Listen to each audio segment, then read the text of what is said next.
রাজধানী সহ দেশে মৃদু ভূমিকম্প অনুভূত হয়েছে। ঠিক রাত 10টার পরে এই মৃদু ভূমিকম্প অনুভূত হয়। 4.1 মাত্রায় মৃদু ভূমিকম্পটি অনুভূত হয়েছে। কালের কণ্ঠ থেকে আপনাদের সাথে সরাসরি যুক্ত রয়েছি রাজধানী থেকে। আমি ইখলাস রহমান। আবারও বলে রাখি, কিছুক্ষণ আগে রাজধানীতে মৃদু ভূমিকম্প, শুধু রাজধানী নয়, ঢাকা রাজধানী সহ সারা দেশে মৃদু ভূমিকম্প অনুভূত হয়েছে রাত 10টা 35 মিনিটে। ঠিক 4.1 মাত্রায়, যেটিকে ধরা হচ্ছে বাংলাদেশ, ইন্ডিয়া এবং মিয়ানমার, সেখান থেকে এই ভূমিকম্প অনুভূত হয়েছে এবং এসব এলাকায় ভূমিকম্প অনুভূত হয়েছে। আপনারা নিশ্চয়ই জানেন যে বেশ কয়েকদিন আগে আমরা দেখেছি শুধু বাংলাদেশ নয়, আশেপাশে বেশ কয়েকটি দেশে ভূমিকম্প অনুভূত হয়েছে। এবং পাশাপাশি আমরা যেমন জানি যে বাংলাদেশে বেশ কয়েকদিন আগে ভূমিকম্প অনুভূত হয়েছে, তাও খুব বড় আকারেই ভূমিকম্প অনুভূত হয়েছে, যেখানে বেশ কয়েকজন নিহতের ঘটনা ঘটেছে এবং পুরনো ঢাকায় বেশ কয়েকটি ভবন ধসে পড়ার ঘটনা ঘটে। ঠিক সেই রেশ কাটতে না কাটতেই আমরা দেখেছি ছোট ছোট মৃদু ভূমিকম্প অনুভূত হতে দেখা যায়। পাশাপাশি এখন আজকে রাত 10টা 35 মিনিট এর দিকে 4.1 মাত্রায় সারা দেশে ভূমিকম্প অনুভূত হয়েছে। রমজান মাস, 4.1 মাত্রায় এই ভূমিকম্প অনুভূত হয়। ঠিক রাত 10টা 53 মিনিটে ভূমিকম্পটি অনুভূত হয়েছে বলেও নিশ্চিত হয়েছি। যদিও এর পুরো বিস্তারিত এখনো পর্যন্ত জানানো হয়নি, তবে আমরা বিভিন্ন গুগল এবং রিক্টার স্কেলে দেখেছি 4.1 মাত্রায় ভূমিকম্প রাত 10টা 53 মিনিটে অনুভূত হয়েছে। ছোট ছোট ভূমিকম্প থেকে অনেকে ধারণা করেছে বড় ধরনের ভূমিকম্প হতে পারে, তবে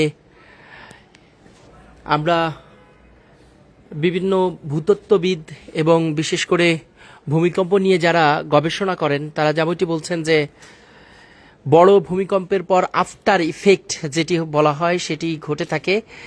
তবে অনেকে আবার ধারণা করছেন ছোট ছোট ঝাঁকুনি থেকে বড় ধরনের ভূমিকম্পের আশঙ্কা। তবে এ বিষয়ে আমরা দেখেছি যারা ভূমিকম্প নিয়ে গবেষণা করেন তারা বলছেন যে আফটার ইফেক্ট, আফটার শক যেটাকে বলা হয়, সেটি হয়েছে বেশ কয়েকদিন যাবৎ। আমরা দেখেছি বড় ধরনের ভূমিকম্প হবার পরে বাংলাদেশে বেশ কয়েকজন নিহত হয়েছিলেন, আহত হয়েছেন। পুরনো ঢাকায় বেশ কয়েক জায়গায় ভূমিধসের ঘটনা ঘটেছে।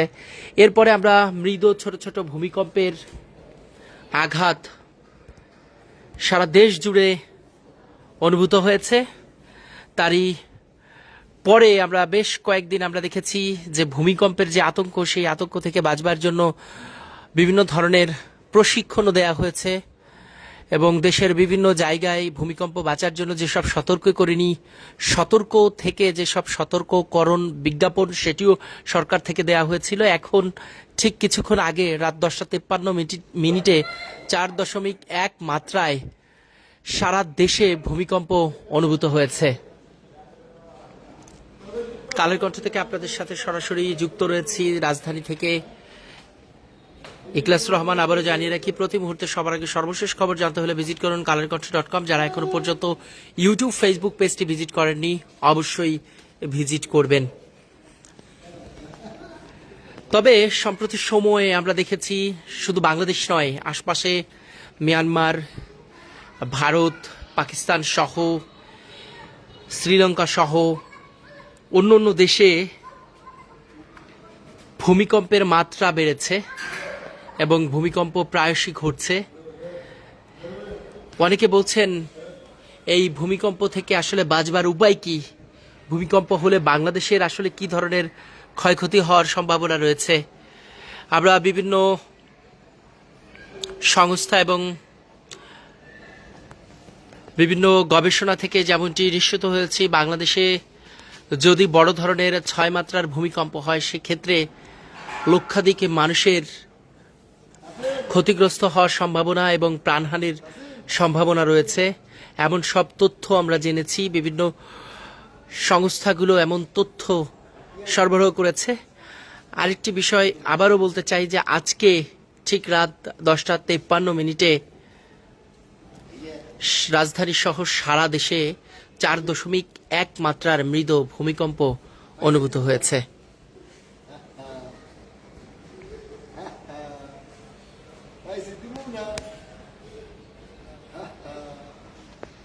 কালের কণ্ঠ থেকে এতক্ষণ আমাদের সঙ্গে থাকার জন্য সবাইকে ধন্যবাদ।